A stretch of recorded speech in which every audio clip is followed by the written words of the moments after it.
Okay, hi everyone. I'm just letting people enter into the main room before we get going.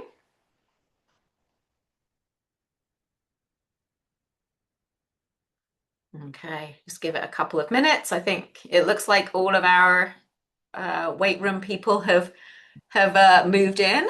Hello everyone. Thank you for joining us this Tuesday evening for our webinar on Game On and the first in our mental health series.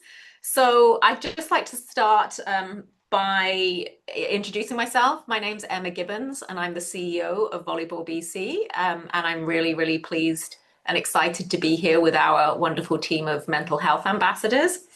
I'd like to, before we go any further, just acknowledge the fact that I am coming to you today from the traditional and ancestral lands of the Tsleil-Waututh, the Squamish, and the Musqueam First Nation. Our offices are based in Burnaby, but the work that we do in providing opportunities to play volleyball takes us across the whole province, and we are very grateful to have that opportunity to play and develop our sport in all of these wonderful lands that are part of British Columbia.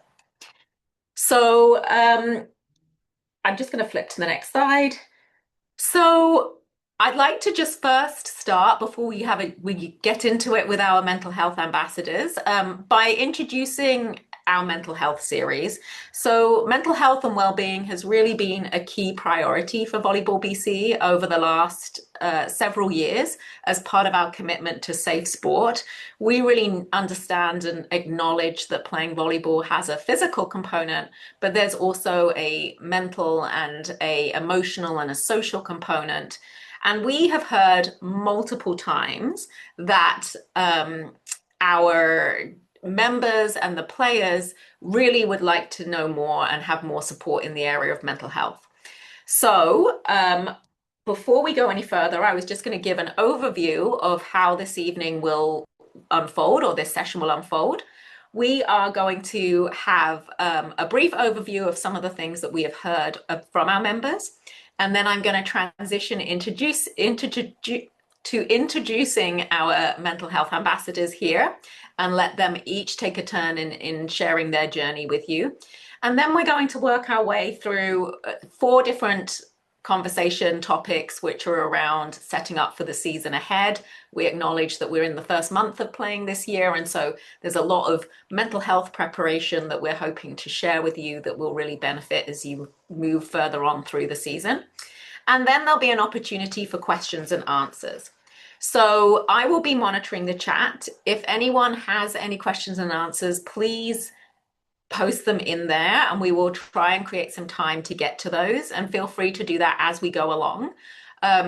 The questions that we are going to be discussing today have been formulated from those that were submitted as part of the registration for this. So we've really tried to address some of the topics that you raised when you registered. But as I said, if there are other ones, please feel free to put them in the chat and I will throw them over to our mental health ambassadors when we have a chance. And then we'll finish off by just reviewing some of the resources that we have available online and talk about our next session that will be coming up. So again, just to reconfirm what I was saying, mental health and well-being is really important to our members. And we have done some research through our annual member survey about what people find stressful, particularly in our youth players, around playing in volleyball. And so one of the things that we have asked about consistently is what impacts your performance. And you can see there, we've got some of the analysis from 2025 that there are a lot of areas in the realm of mental health and well-being that really impacted our players during the season. So the top one being team dynamics and relationships and friendships, but then another common one being performance under pressure, fear of failure, concerns over body image. There's a number of different topic areas that really impact the well-being of our membership as they go through the season. And so this is our third year of running a mental wellness series during the club season. And we typically try and deliver 3 webinars, so one a month, where we talk about some of the different topics that have come up through our member survey. So this is the first one of 2026, as I mentioned. And because this is our first month of club, we wanted to focus on talking about how to create sustainable habits and setting intentions for the season, how you prioritize mental recovery, and really learn, I guess, and share the experiences of those athletes and coaches in our system who have been through this for many years. So, without further ado, I would like to transition into introducing some of these wonderful individuals who will be sharing their experiences with us tonight. So I'm going to pass it over to each of our ambassadors in turn, in which they will tell you um, a short description of their playing history or their coaching history, and then I'd really like you each to answer to start with what starting strong means to you in volleyball. And I'm going to put you on the spot, Shanice, as starting with that. All right. Hi, everyone. My name is Shanice. I am currently a U Sports coach at Queen's University. So I live in Kingston, Ontario now. I started playing volleyball when I was 10 years old through the club system in Victoria. I played for a team that no longer exists. And then once my club career was finished, I moved on to playing university ball at UBC. Kyla was one of my teammates for 4 years, which was super awesome. Uh, Once I graduated, I moved on to playing professionally for our indoor national team. And in Germany and France. Wow, it feels like forever ago. Germany and France for a couple of years. I had a shoulder injury that kind of took me away from the indoor game and required surgery. So I decided to switch sports and pursued beach volleyball full time. So I moved to Toronto in 2017 and played for our beach national team for a number of years before I retired. Uh, I guess 2 years ago now, which is strange to say. But now I'm full-time coaching and loving having a different role in volleyball. And starting strong in volleyball, what does that mean to me? I think at this time in my life, starting strong just means being super sure of who you are. So for me as a coach, showing up authentically as I am, regardless of performance of myself or performance of my athletes, but really just trying to lean into who I am, my strengths as a coach, and trusting in my training to help get me through. Awesome. Thanks, Shanice. I'm going to move it on to Akash. Hi everyone, my name is Akash. I currently play volleyball at UBC, recovering, but I'm on the team. I also play beach volleyball for Team Canada in the summer times. I've been doing that for about 3 summers now, so that's kind of me in volleyball terms. When I think about starting strong, it makes me think about having confidence, self-belief, and putting in that like effort mentality. We all have different things to bring, but knowing that you're bringing what you have for your team and how you can best support those around you is what I would say is the best way to start your season. That's awesome. Thank you. Derek, how about you? Yeah, where to start? I guess yeah, I played volleyball kind of in the Coquitlam area for a big chunk of my life. I was played for Focus Volleyball Club and then shifted over to Fraser Valley. Played a number of years provincial team and whatnot, and then ended up going on to Trinity Western. And I'm the lone Trinity Western Spartan here. I got three T-birds every year that I have to contend with, but you know, we that stuff dies, right? It goes away. No, but yeah, so I played at Trinity there for 5 years and you know, loved my time at that school. Had a lot of great memories in that experience, and it was probably the I guess the pinnacle of my volleyball. I never really kind of chose to take it any further than that, but it was one of the most meaningful experiences of my life. in terms of the community I got to be a part of, in terms of the teammates that I am friends with, and the relationships developed there. I think that's when I look back at volleyball and I look back at sport, that's the stuff I think I remember the most and cherish the most. And at times wish I could have appreciated more when I was in it, sort of that can you see the good old days before they're the good old days mentality. But yeah, volleyball was, I think, a way in which I developed relationship. And I think it was a place to perform and do all that sort of stuff. But looking back, I'm really glad I had a chance to have those relationships more than anything. And funny enough, I now work at Trinity Western. I work as like a counselor and work with a lot of Spartan athletes. So it's sort of a call back to home, and getting to work there is very meaningful to me. And doing that work of working with athletes is really meaningful to me. So I get to do that both there and kind of in my private practice. So that's a really cool return to home, I guess you could say. And then starting strong, I think in some sense it's just trying to be sturdy where I am. So being present, being stable, being engaged in what is the thing that's right in front of me. It's really hard to be lifting a weight that's not in front of you. If you're in the gym, it's like if you're trying to lift the weight that is across the gym, you're not going to be very strong. I don't know. So I guess trying to be where my feet are and focus on what's right in front of me. I think that sets the tone and sets me up for success in terms of volleyball or really whatever I'm kind of approaching. That's helpful. Thank you, Derek. And then last but not least, Kyla.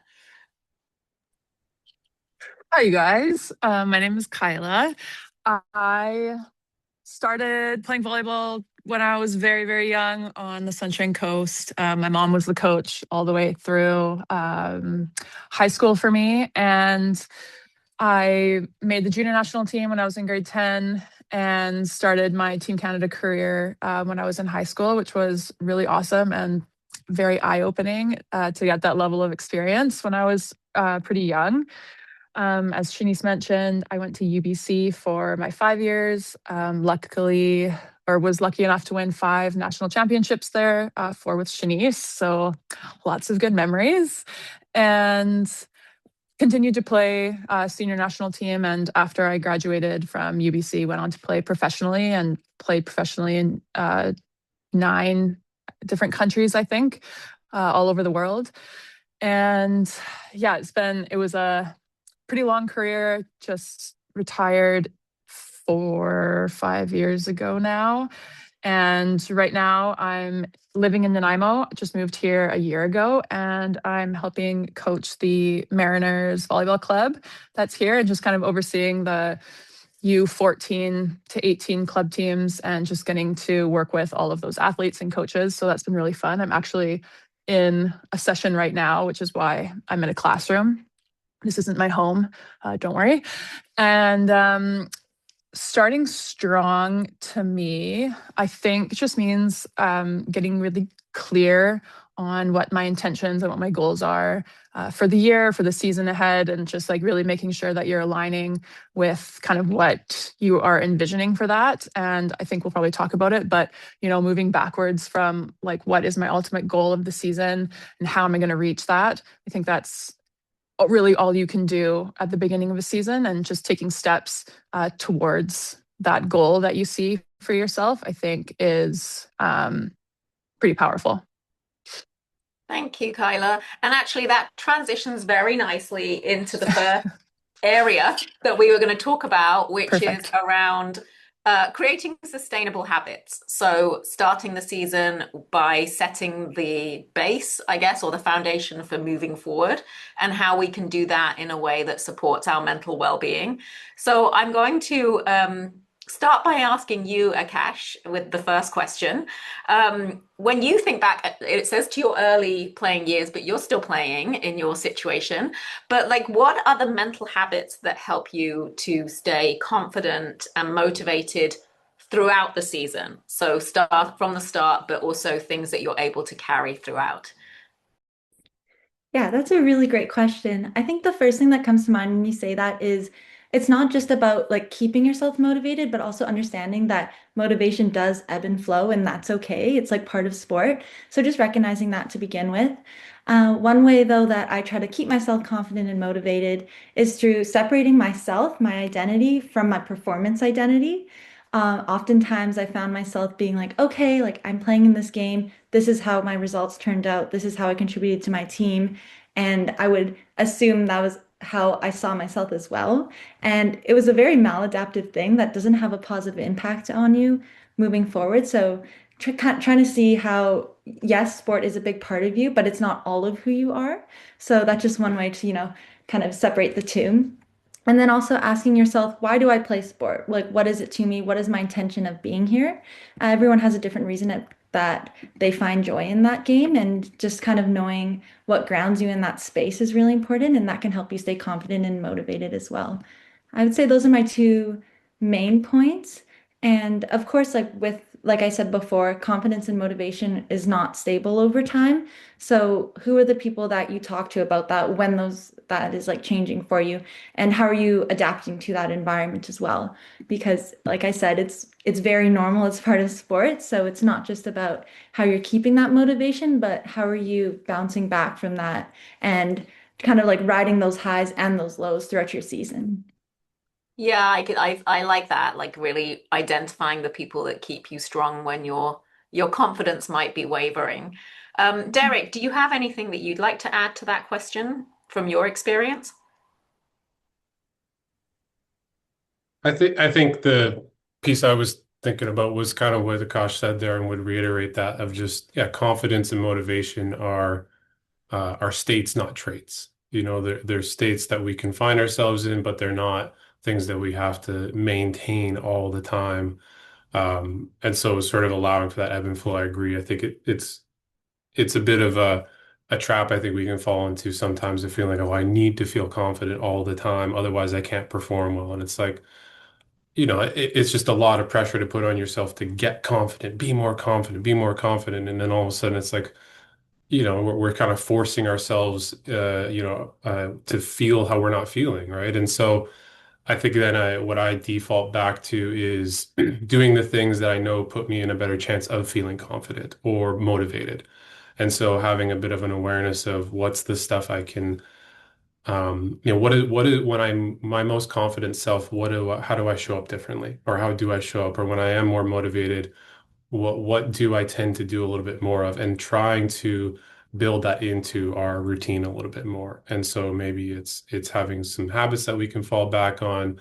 Um, Even think about, how do we talk to ourselves when we're more confident? And it can feel, uh it's not quite fake it till you make it, because I think there's something authentic to it. Like you're sort of have to embody something that is how you want to show up. So you're not necessarily faking it, but you are kind of bringing in a little bit more of this. Like I gotta bring a little bit more of, how do I want to show up? How do I want to bring some of that confidence forward? And then letting the feeling kind of follow, right? Sort of like with school, if you always have to wait till you feel like you want to study, that that day may never come. So I Yeah. think there's an aspect of kind of doing the things that put you in that space, and then seeing what follows after. Yeah. Yeah. Yeah. I think a lot of us could relate to that Yeah. comment about school. Yeah, Let's not for wait sure. till we feel like we need to study. Um, Yeah. so building on what you're saying then, Shanice, moving to the second question, like think life is always super hectic and there's a lot to juggle, especially when you're um, a teen or a young person that's trying to balance school and athletics and all the things. So from your experience, were there small little things that you would do that just even like just even anything that was small or very easy to just deliver or integrate into that daily routine to really keep yourself in that positive and motivated mindset? Yeah, hard for me to like, I want to try and phrase this as if I were a youth athlete, but I also feel like that was a really long time ago, so hard to kind of remember that stage of my life. That being said, I am someone who's very competitive by nature. And so when I was younger and learning how to play volleyball, I fell in love with the process of like seeing consistent growth. And I actually really enjoyed the process of failing at something and then learning how to do it right. Um, I really try and work with my athletes now, especially the ones that are a little bit younger, and the jump from, club to university volleyball is a lot is big. It's quite challenging. Um, to narrow their focus just a little bit. So I think it's really easy to get caught up in like, I need to get better at serving, I need to get better at passing, I need to do all these skills better and better and better. But how can you show up to a practice and focus really on one thing? Or maybe your coach has given you some feedback of, hey, I need you to try and, drive the ball a little bit flatter with your float serve, and really just have that be the one thing that you're working through in a practice rather than trying to take on too much. I think when we do that as athletes, things become really overwhelming and it's easy to get lost. But if you're able to show up on a day, narrow your focus, it's a little bit easier to handle. Okay, maybe my performance in attacking wasn't good, but my focus on that day was on serve receive, and I felt like I did those things really well. So just trying to not have it be this all-encompassing thing and fall in love with the process of failing at it and learning how to get better, but keeping your focus really narrow. Yeah, I like that because then you can find success in what you're focusing on and not define it by your overall performance. Exactly. Kyla, what are your like do you remember any little like consistent habits that you'd put in place to really help yourself stay confident throughout the season? I think for me, as everyone's kind of alluded to, like confidence just doesn't happen, or it's not like a state that you can kind of fall into. That it's just, as Akash said, like it's ever changing. And I think for me, similar to Shanice, like I was always focused on just like getting 1% better every day. And same thing, like loved being challenged and feeling that growth, but also like knowing that like when you were in a rut, like you were inevitably going to come back up or it's going to start to click. And again, just not seeing like the big picture of like I have like so much school and it's so hard and volleyball's like I have all these things to get better at is, yeah, as Shruti said, like narrowing that focus. I think time blocking and time management at this stage and through university is like so crucial. I'm not, unfortunately, a type A human, so I need to have systems in place in order to make sure I'm like blocking off time. Like these are practices, these are my class schedules. Like I need this time to study, like really time blocking and time managing that out. Otherwise, it can get so overwhelming so quickly.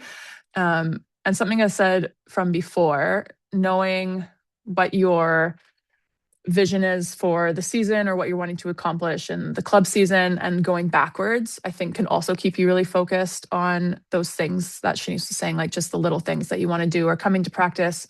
I want to work on my 4-to-4 shot as a left side, or I want to keep on moving my feet before getting to the spot while I'm passing, like just like little things like that. I think finding like a key something. And then over time, you're just going to be moving to the next skill, moving to the next thing. And that's kind of how confidence grows, is just knowing that you've put in the work. And for me, just having that or knowledge of just trying to make sure I got 1% better then would equate to having confidence later in the season. Yeah, it's really sounding that not looking too far down the road is helpful. Like just looking at the next thing you need to achieve and the next little small win is kind of a little bit helpful at managing stopping the overwhelming nature that we were talking about.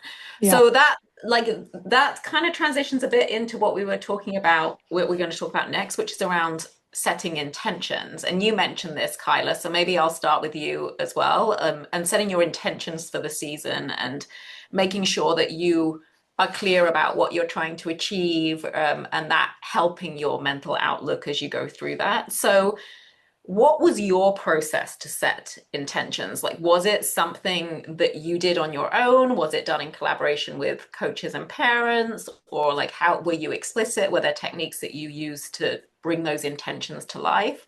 What was your experience on that side of things?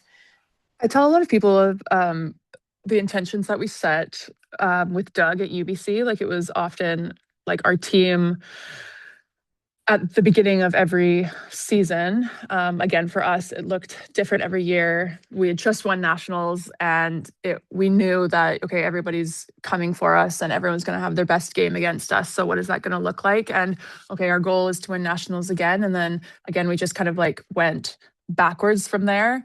And I think everybody can do that. Whether or not it's, I mean, often it would be an outcome goal, but just going back on like, okay, how am I going to help our team? I don't know if it's going to be win nationals or come top 10 in the country. And then what do we want to do at provincials and what do we want to do at the super series? But that would be, again, more for the team. But as for a player, as I kind of mentioned, if you have like a 4-week block before your competition, what are the skills that you need to work on?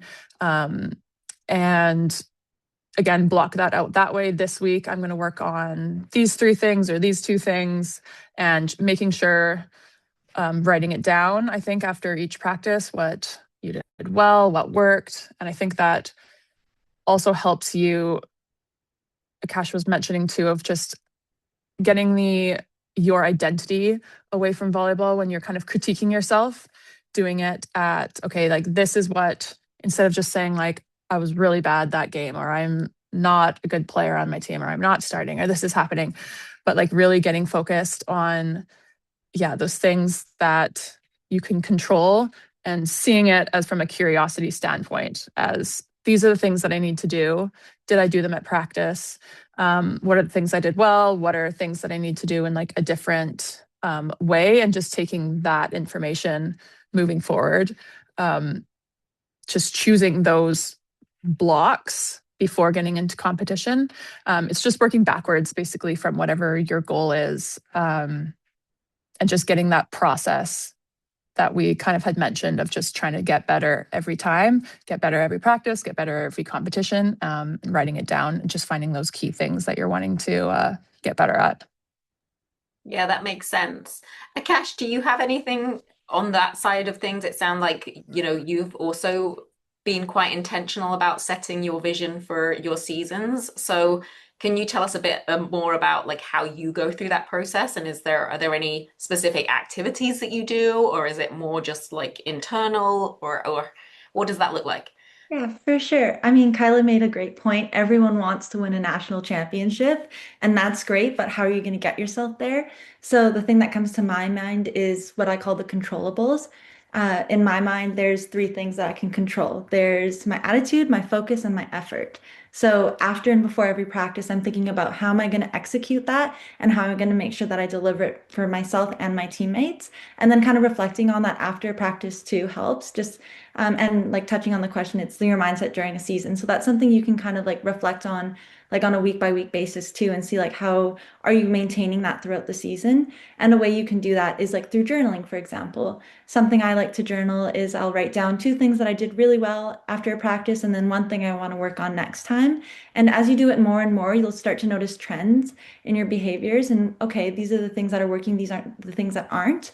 And that kind of helps you like ground what you need and what you don't throughout the season, which can make it a lot more attainable as time goes on too.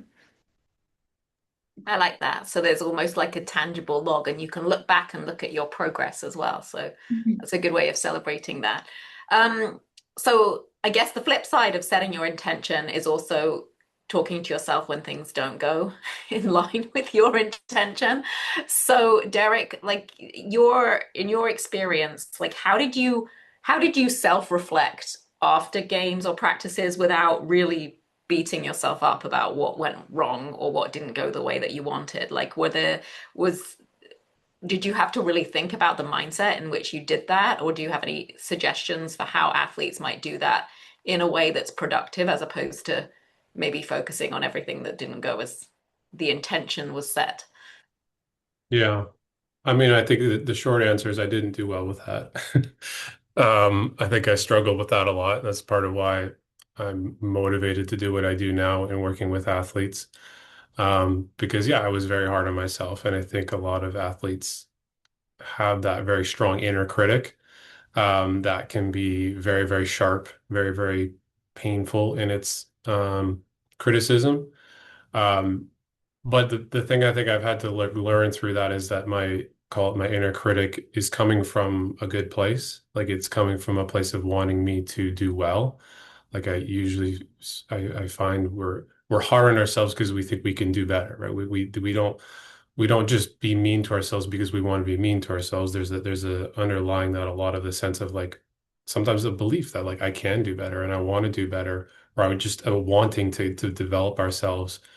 But the way in which I certainly went about it, and I think a lot of athletes can kind of go about it, is this very harsh, judgmental tone. And so the thing I kind of try to play around with is evaluate, not criticize. There's helpful when I make a mistake or when a shot goes out or I miss a serve, there's room to evaluate what I did. Like, okay, yeah, I dropped my elbow a little bit, or I was really trying to, I was being way too like aggressive on that hit. I gotta play the long game here, right?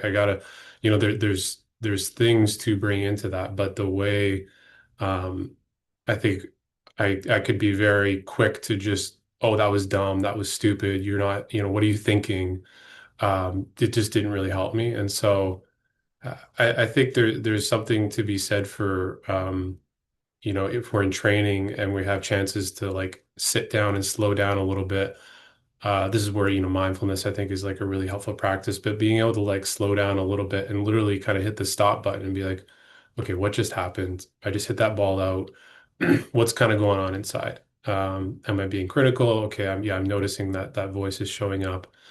Um, I think a thing in there that I'm sort of drawing on is, sometimes we can be quick to think like I'm the only one making mistakes, and we forget that like mistakes are part of the game.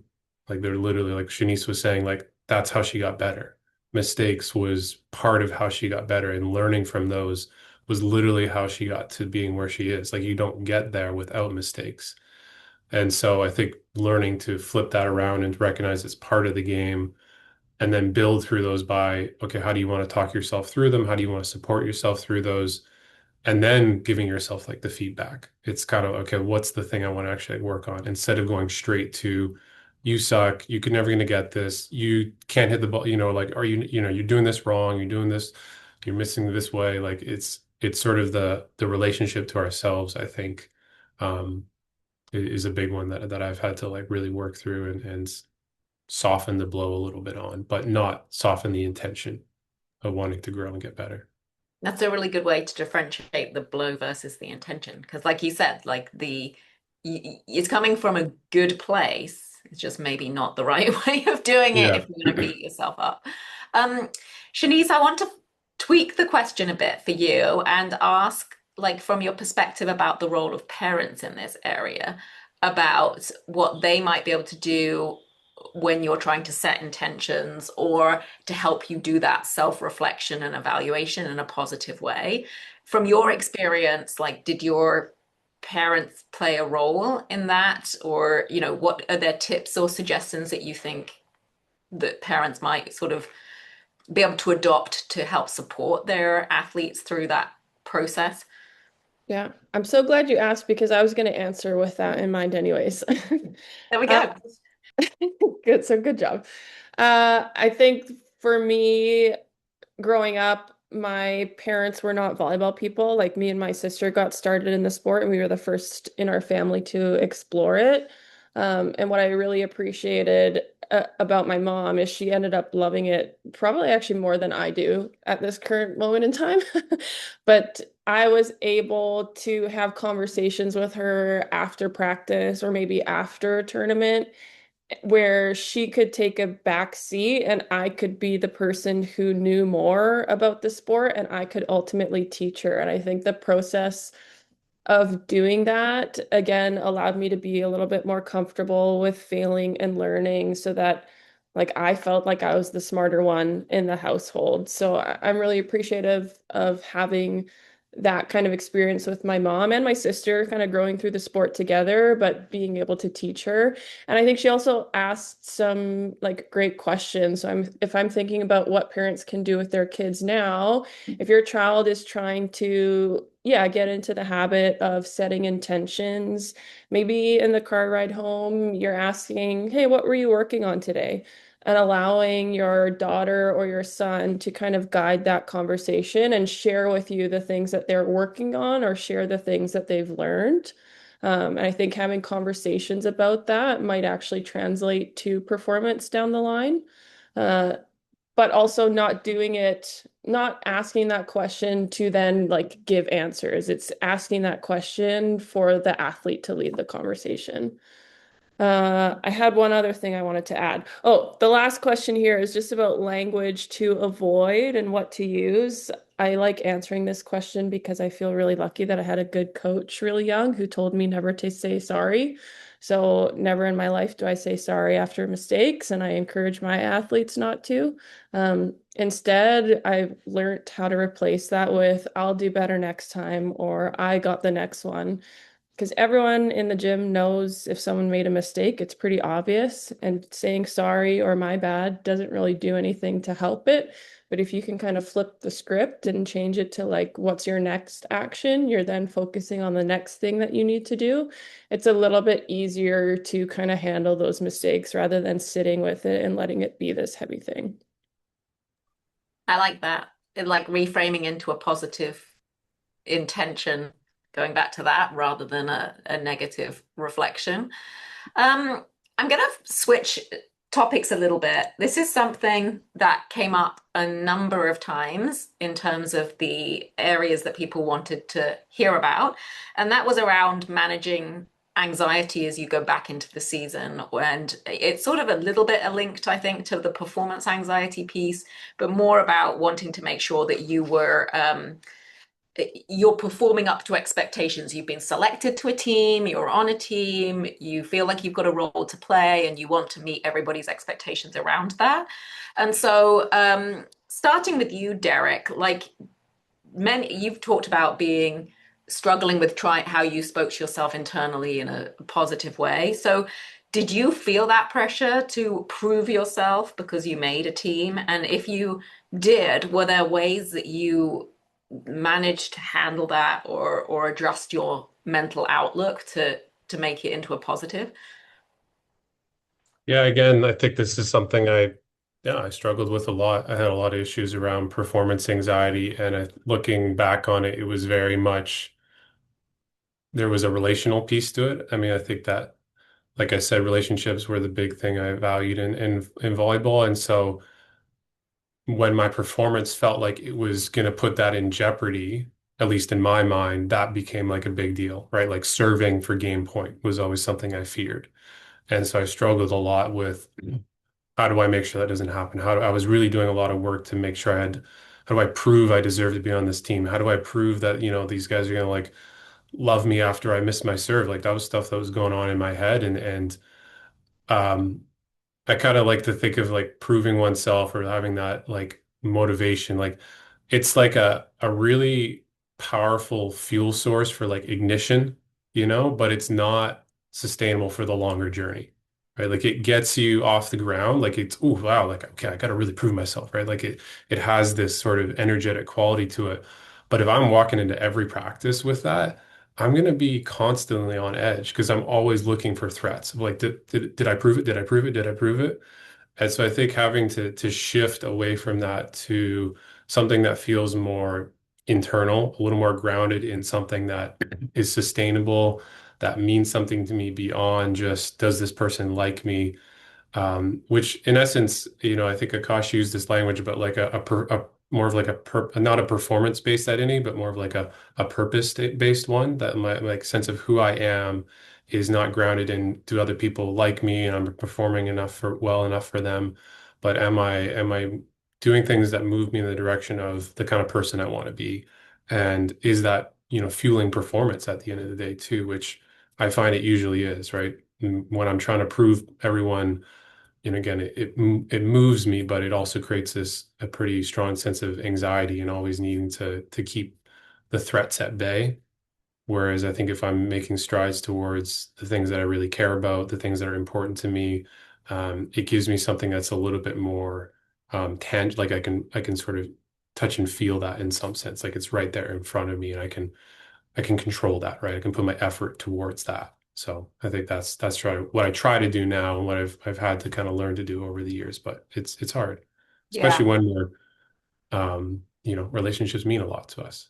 Yes. Yeah, exactly. Like you can often if you don't care about something, the caring makes you good, but it's whether it's done in a productive way. So Akash, from your perspective, then you're still living in that environment of making teams, being on teams in all of the team dynamics. Like, are there ways that you've managed to handle that pressure or turn it into a positive of feeling that pressure to perform? Yeah, for sure. I think the first thing that comes to mind when I hear that is that there's this sense of like uncertainty that we have of what's going to happen next. And that is very scary. But at the same time, how can we make that in our mind? How can we restructure that so that we see it as something positive? So something I do is when I'm feeling, oh, like I'm nervous, what if I do this? What if I make a mistake? What if I miss my serve? I ask myself, isn't this exciting? Like, isn't this an opportunity? Don't I get to do this? Isn't this so exciting? Like, you take on a challenge. That's the kind of way I try to think about it.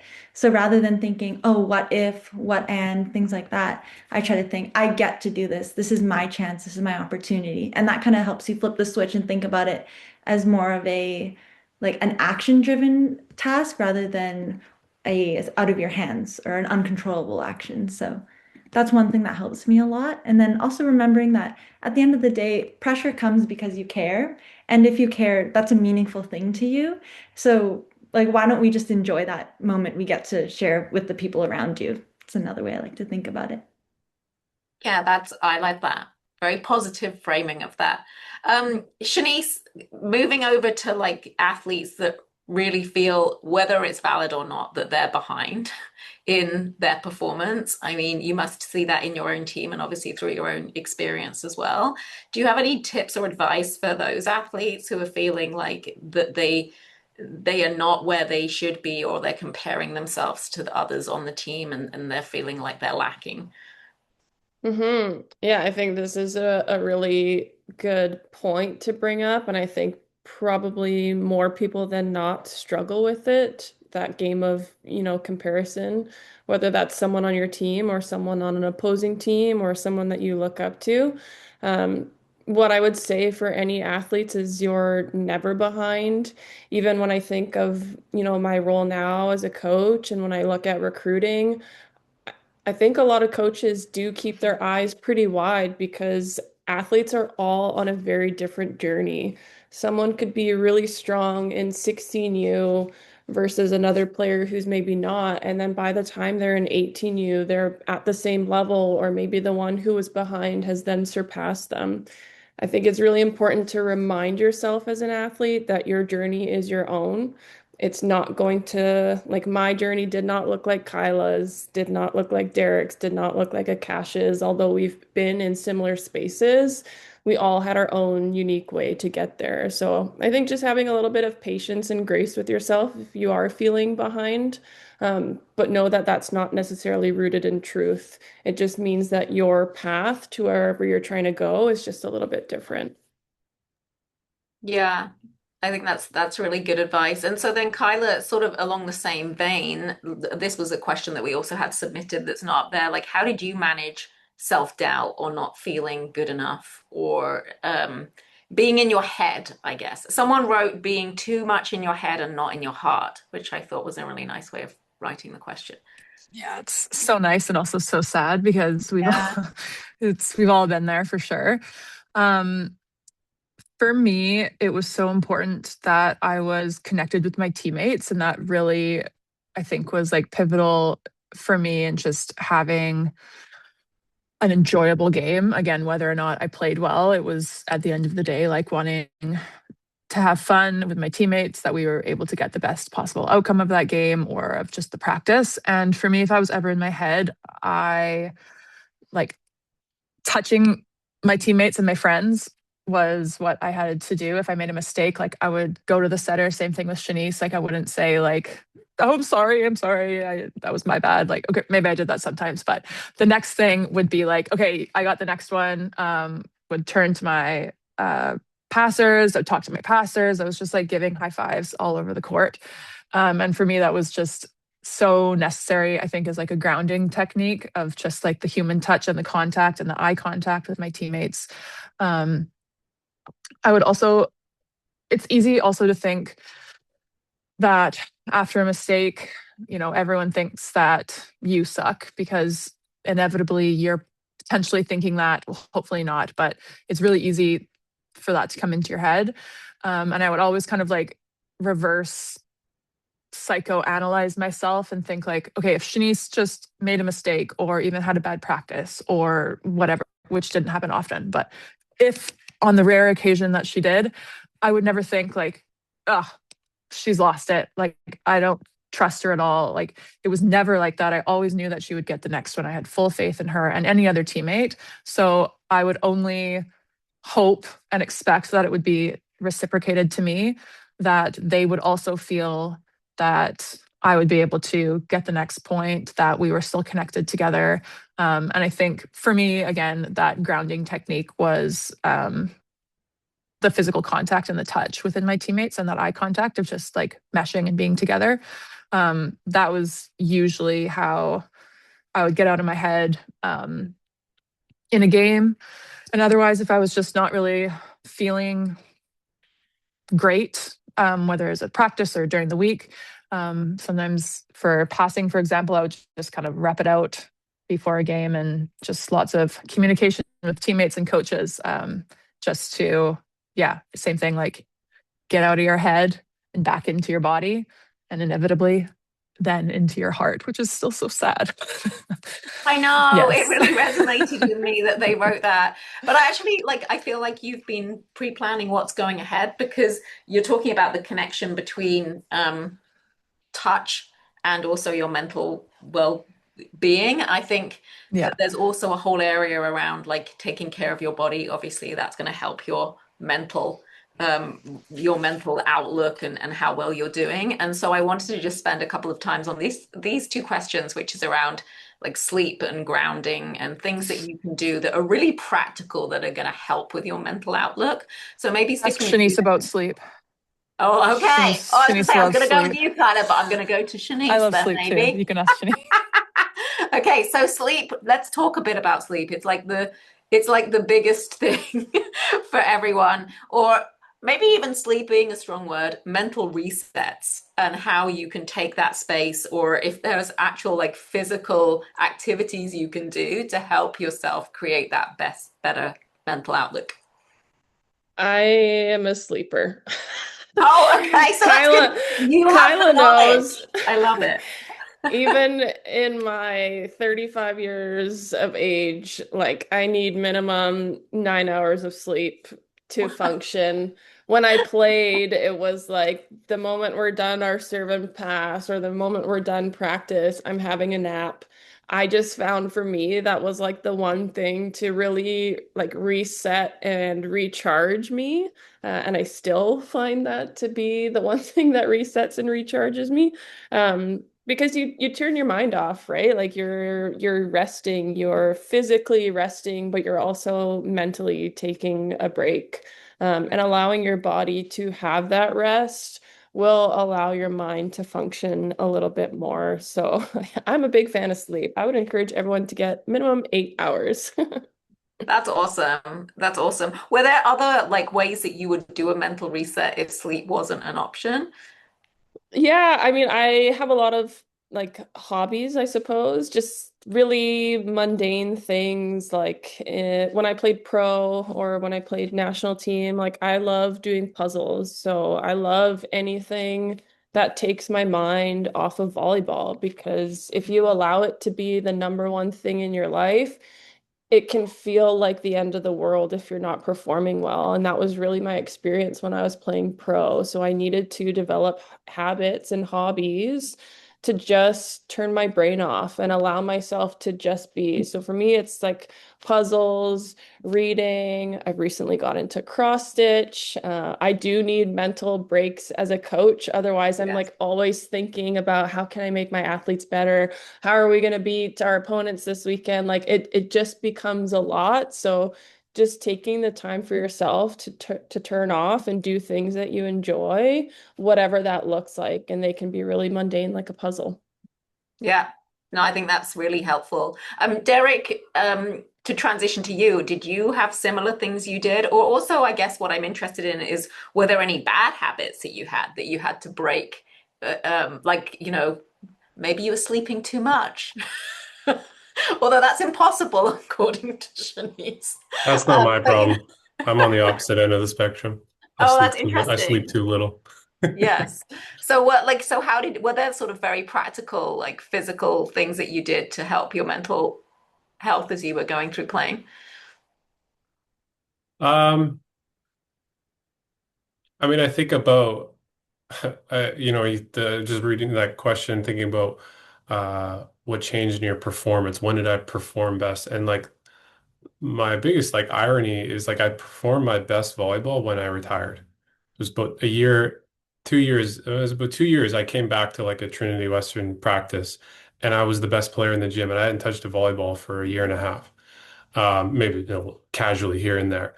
And a lot of what I take from that is I was so in it. Like it was all I could see. It was all I could see in my life was this was my life, and it created this incredible pressure to perform. And I think when I had that break, I think about breaks, like a break from this pressure, a break from volleyball as the only thing in my life. It allowed me to show up with this freedom just to play, just to go for it, to take risks, to try shots I wouldn't normally try. And I was hitting shots that I didn't think I ever could hit. I was like hitting sharper cross than I'd ever thought was possible. And it was where was this shot all my career? And it was like it was blocked in my head. It was like my body knew it could do it. It's seen it, but I I was so caught up in like can't see the forest between the trees, they say, right? Like I couldn't see outside of myself. And so I think have to bring that to the question, I think having just ways to step outside of the sport where it isn't your life, where there's other things going on, and that's whether that's other interests, there's things that you're exploring, there's other things that are important to you, or even just recognizing that like volleyball doesn't define you, right? There's stuff outside of it, like, and it won't define you forever, as we're all retired folk are kind of encountering. We're on the other side of it, and we still dip in and out of it. Obviously, Shanice is very involved in Kyla's coaching, but it won't define us forever. And I think there's actually something quite liberating about that if we can Mm. if we can embrace it. And I certainly found that. Yeah, yeah. No, I think that sort of comes full circle in where we started with you, Akash, actually, about saying that you have your identity can't be all about volleyball. So if I continue with you, Akash, like what are your thoughts then about like what was the impact of when you realized, or when did you realize that mental recovery and taking care of that aspect was just as important as the physical recovery? I think for me, I kind of took a different approach where I didn't really realize it until it was too late. But then once you realize it, it's like, okay, I really need to figure this all out if I want to be where I do want to be. So kind of knowing like finding a balance between what's too much and what's too little, and then finding somewhere in between that you feel comfortable, but still that you're pushing yourself. So, and recognizing that that's different for everyone too. So what you need in one day versus what someone else might need is very different. Something we use a lot in our practices, we call it load management. And it can be very triggering for people on our team because it's used so much. But it's not necessarily saying that the reason you may need less reps or more hitting reps than somebody else isn't necessarily because of your physical abilities, but like maybe you had a bad day that day. Maybe you just need a break. Maybe you have a lot going on at school, and that's okay. But making sure you find that kind of balance between everything is really important. And it's a skill that takes a really long time, honestly, to understand is like what you need and are you able to really practice that too. So Mm, mm. Yeah, yeah, that is a skill to do to understand that balance. Kyla, like to finish with you as well, like when did you really realize that you had to focus on the mental side of performance as well as the physical recovery? Yeah, probably in university when like you're kind of entering same thing like when you're coming off of high school from club into um, a university setting and just everyone is way better and you just feel like you have so much to go. I think it was interesting where I just kind of realized that everybody's putting in an extreme amount of like physical work. Everyone's getting so many touches, and that's like whether it's me and my teammates or different teams across the country that we're playing, like everybody is practicing.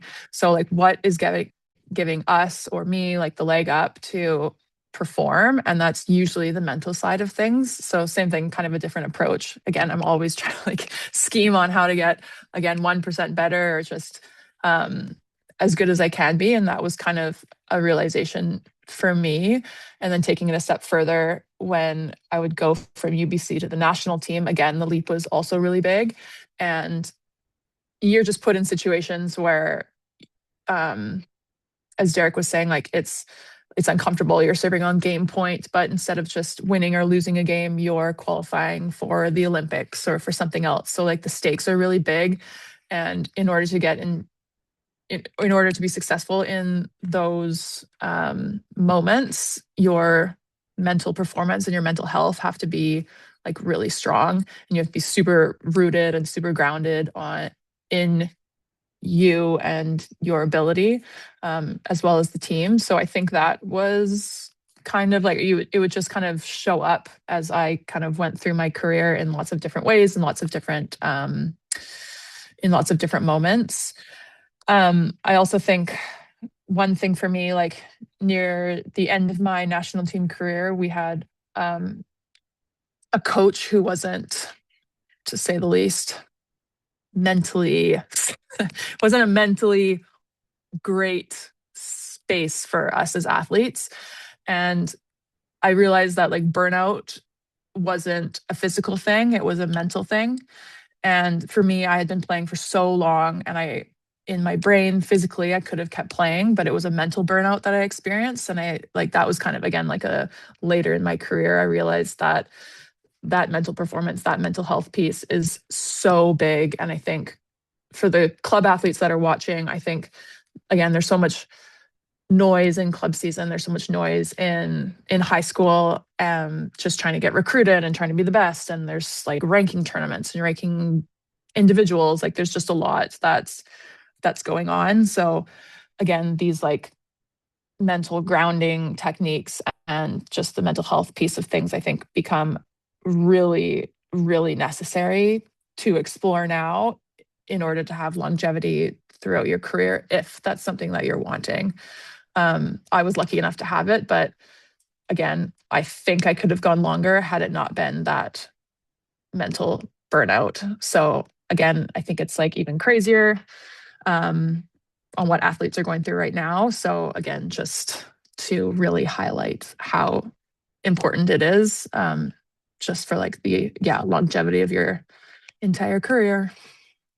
Yeah, I mean, I think that transitions really nicely into like I was going to Oh, ask each of nailed you. it. You are really doing well. It's like we rehearsed this. I'm open to whoever wants to go first with this. Like, what would be if you had one piece of advice for a player or a parent as they really start setting up for the season? We're about 3 weeks in now of competitions. So what would you say to them about setting up for success and supporting their mental well-being as they look ahead over the next few months? Anyone want to go for that one? No takers. I can go. Oh, Derek, go for I can it. go. I think the simplest way to put it would be to slow down.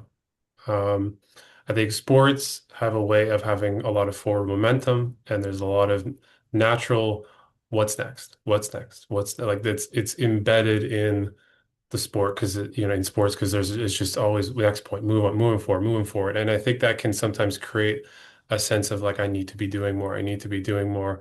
And I think we can really get pulled into that. And then you bring out outside influences, and just the world these days is so noisy and so busy, that sports can kind of exacerbate that. And I think having that ability to slow down, to take our time, whether it's little moments in a practice or even in a game or outside of it, where we have time away from it all.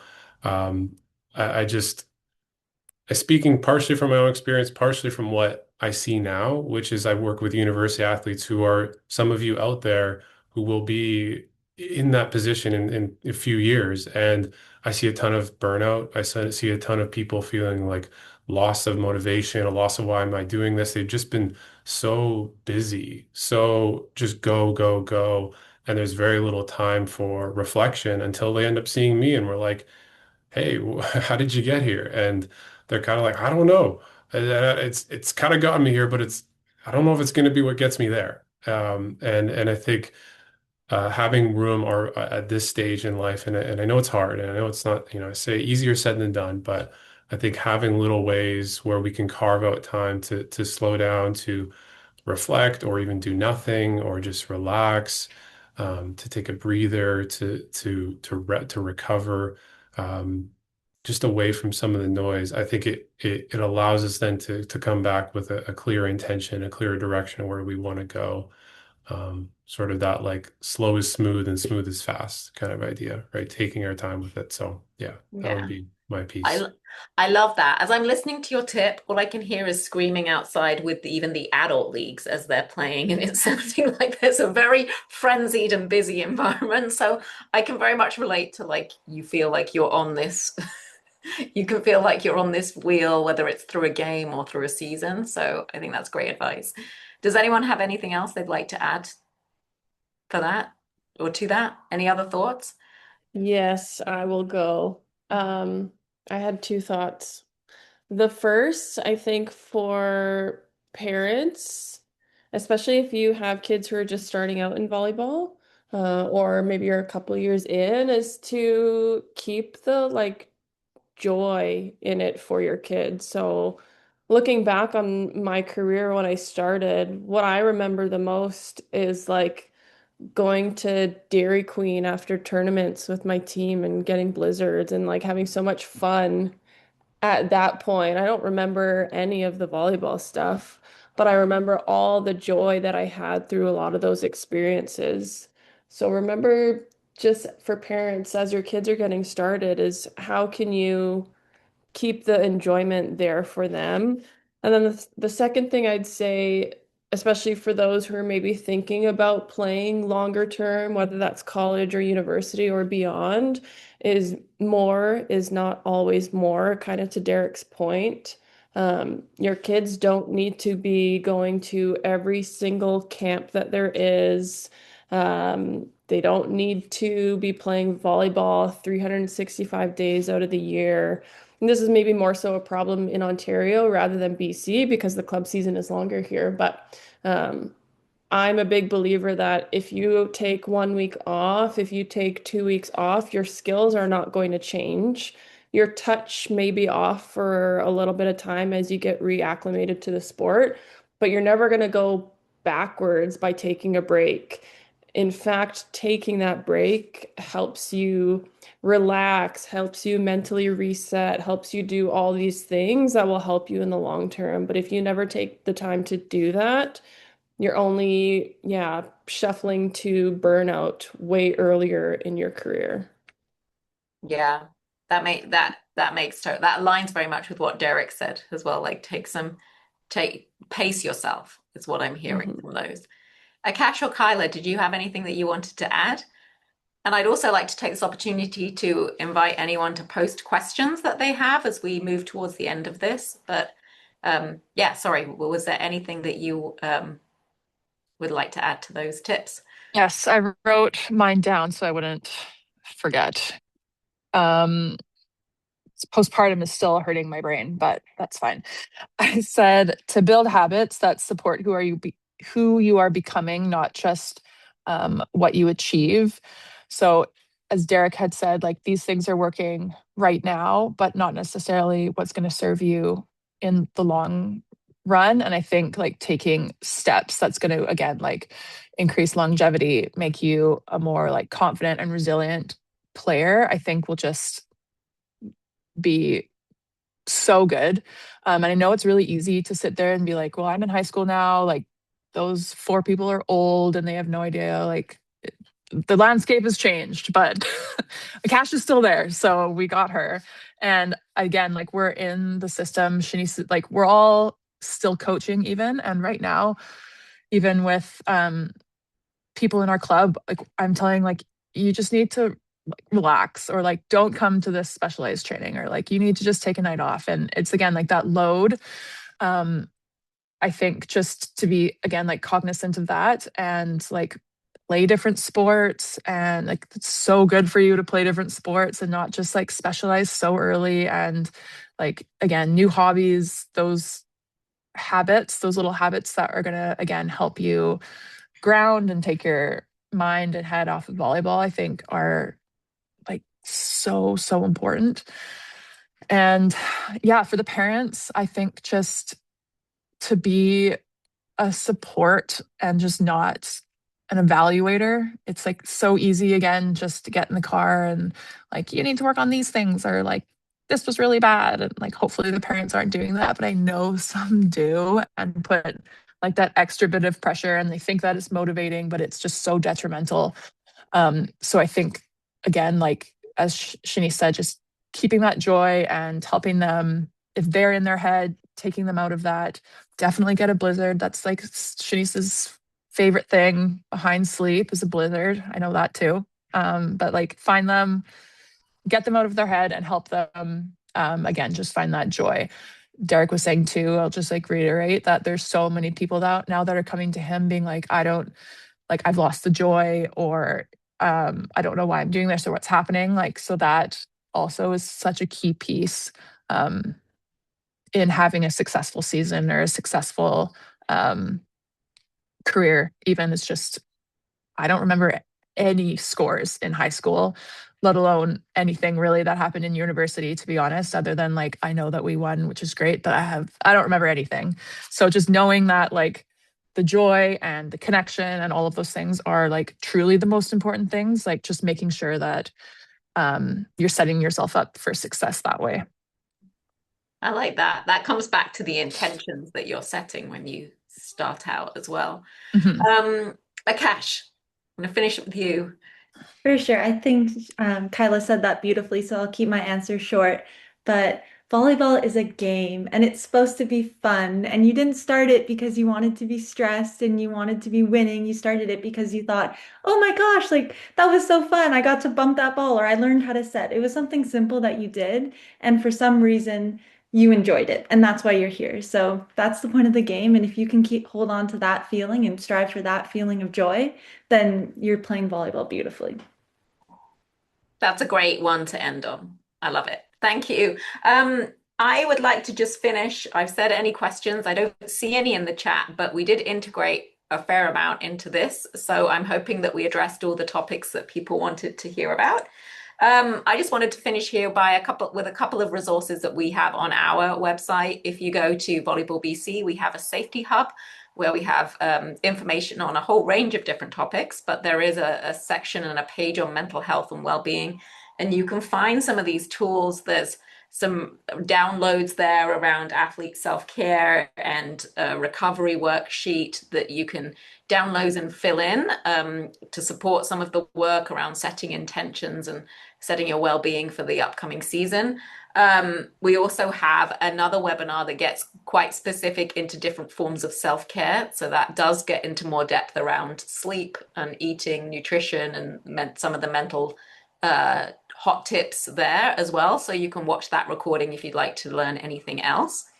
And then I'm going to finish really by giving a plug for our upcoming next two webinars. The first one is actually for February in the next couple of weeks, and it's around the different roles of being on a team. So if you recall at the beginning that one of the biggest things that our youth players said impacted their season was around interrelationships on the team. So we're going to be speaking to these wonderful human beings again about the importance of building good interrelationships and the different roles that people play on a team. Not technical roles, but just different roles in terms of their contributions to the team and how our players can navigate that. And then the last one, again, in the beginning of March, is around performance under pressure, which is always highly popular. And we are timing that one as we head into provincial championship season and national championship season. So we'll be talking about performance anxiety and how you can manage things when games don't go your way. We've touched on that a little bit in this session, but we'll be talking about it in more depth. So please go on to our website and register for those, and we will see you all next month, hopefully. Emma, there's Emma, one there's a question. Oh, there Oh, is a Derek, question. I said it Yeah. first. There we go. Is it about the recording, or am I seeing something different? No. Am I not No. seeing the... Oh, it didn't come up on my screen. Oh, Can we got someone... it. Oh, they Oh, sent good. it. They sent it to the panelists, and I guess you're not included in the I'm not a panel. panelist. Okay. All right. Who wants to read it and who would like to answer? It says a lot of the speakers mentioned being able to ground themselves in moments of high stress. Any personal examples of what they do to help slow down? Breathe. Truly, like I'm actually a really bad breather. I hate doing like whatever breathing techniques, but like the big deep inhale and exhale is just definitely my reset. And as I said, grounding technique of just contact with my teammates. And like, again, I have to like speak with my setter or speak with my passer. Eye contact, like that is huge for me.